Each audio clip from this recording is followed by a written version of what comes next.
Bonjour. Alors il y a très longtemps que je ne vous ai pas parlé de 5 Star Stories. J'ai refait un peu le point, histoire de m'y retrouver moi-même, sur les kits qu'il me restait à présenter. Et j'ai découvert que je ne vous avais pas présenté le Viola. Voilà. Hola. Et pour ce joyeux Mortarhead qui est le 24e de la gamme Wave en résine au 144.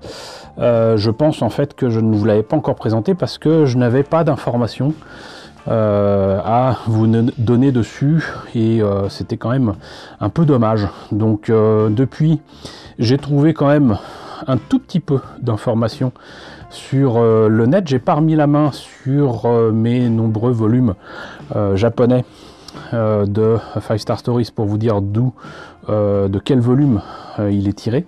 Mais donc voilà, ce kit de Wave représente donc le Viola. C'est un Mortarhead, j'allais dire ancien, qui était piloté par un certain Jan Koenig. Alors c'est écrit assez bizarrement, mais du coup ça ressemble quand même franchement au roi Jean, quoi. Jan pour Jean, Koenig pour roi en allemand. C'est assez bizarre, voilà. Donc est-ce que c'est un rapport avec Robin des Bois? Je ne sais pas. Mais en attendant, donc il était accompagné, puisque tous les Mortarhead doivent être pilotés par une Fatima et donc un pilote. Sa Fatima était Orchestro, voilà. Et ça nous renseigne pas plus, parce que sincèrement, j'en ai plus aucun souvenir de ce Mortarhead là. Tout ce que je sais, c'est qu'il fait partie de ceux que j'ai achetés il y a très très longtemps sur eBay, et je ne regrette pas. Parce que c'est des kits qui, déjà à l'époque au Japon, coûtaient extrêmement cher.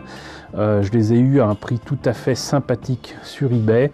Et je pense que maintenant, c'est non seulement difficile de les avoir, mais quand ça l'est, ça doit être à un prix facilement 10 à 20 fois supérieur. Donc, kit original en plus, hein, voilà. Où est-ce qu'on peut trouver le prix là-dessus? Voilà. 9800 yens, hein, ça vous fait quand même dans les 90 €. Le petit kit au 144, il y a pire, hein, j'ai vu des garage kits en résine, pas 5 Stars mais de Gundam et d'autres licences, vendus beaucoup plus cher que ça. Mais voilà, donc vous voyez qu'on a vite fait aussi le tour de la boîte, parce que là, bon, pour ceux qui savent lire le japonais, ce sera peut-être très intéressant, mais je pense que ça n'en dit pas plus. Et voilà, ça doit être l'histoire du Viola de 1992. Et donc ce que je vous propose, c'est de voir quand même à l'intérieur ce que ça donne.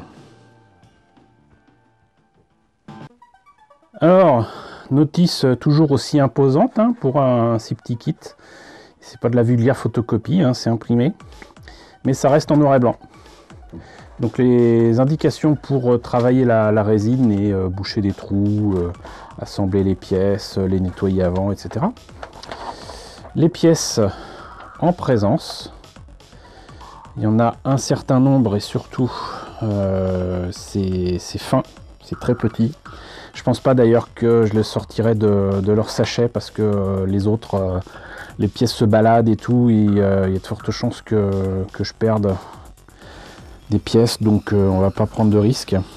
On commence apparemment donc par les bras.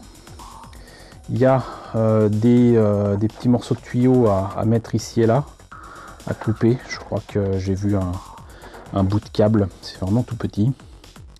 Pareil pour l'arrière des jambes ici. Là on retrouve bien le style de Mamoru Nagano et ce qu'il a déjà fait sur Heavy Metal Hellgame, hein, très clairement. Là le torse, le bide, la tête, avec une tête qui fait très comment dirais-je, pas clown, vous voyez, mais bon, avec une étoile comme ça.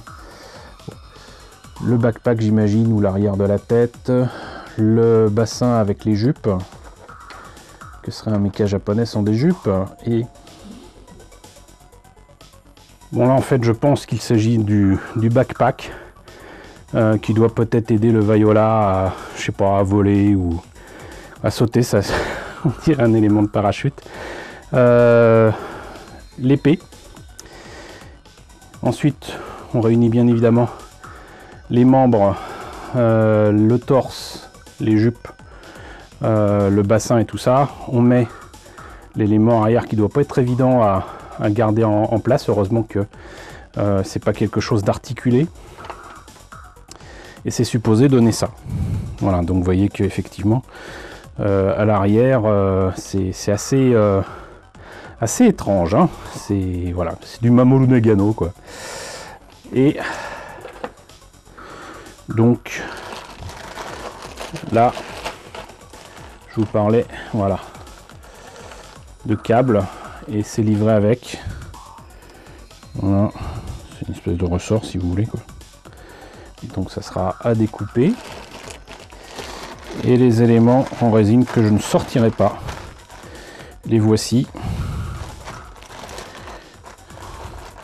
On a même, voilà, ça c'est la pièce en métal pour l'épée. Et c'est superbement reproduit et réalisé comme d'habitude, et heureusement, parce que au prix où c'était et au prix où c'est maintenant, mais au prix où c'était à l'époque.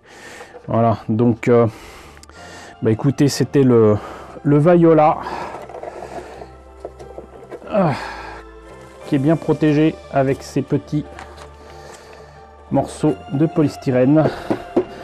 Donc écoutez, j'espère que cette présentation du Vaiola Mortar Head de 5 Star Stories vous a intéressé quand même. Si vous voulez voir les autres vidéos concernant 5 Star Stories, vous avez la playlist à la fin de la vidéo comme d'habitude. N'hésitez pas à me dire ce que vous en avez pensé dans la section commentaires. N'hésitez pas à liker, c'est très important. N'hésitez pas à partager. N'hésitez pas à vous abonner si ce n'est pas déjà le cas. Coucou aux nombreux abonnés qui nous ont rejoints ces derniers temps. Bienvenue ici. Coucou aux grands anciens qui me suivent depuis 6 ans. Merci à tous de votre fidélité. Merci à tous de votre soutien sur Tipeee et sur Paypal. Surtout, prenez soin de vous. Je vous laisse avec la liste des contributeurs de la chaîne. Et je vous dis à très bientôt, je l'espère, pour la présentation, qui sait, d'un autre kit 5 Star Stories.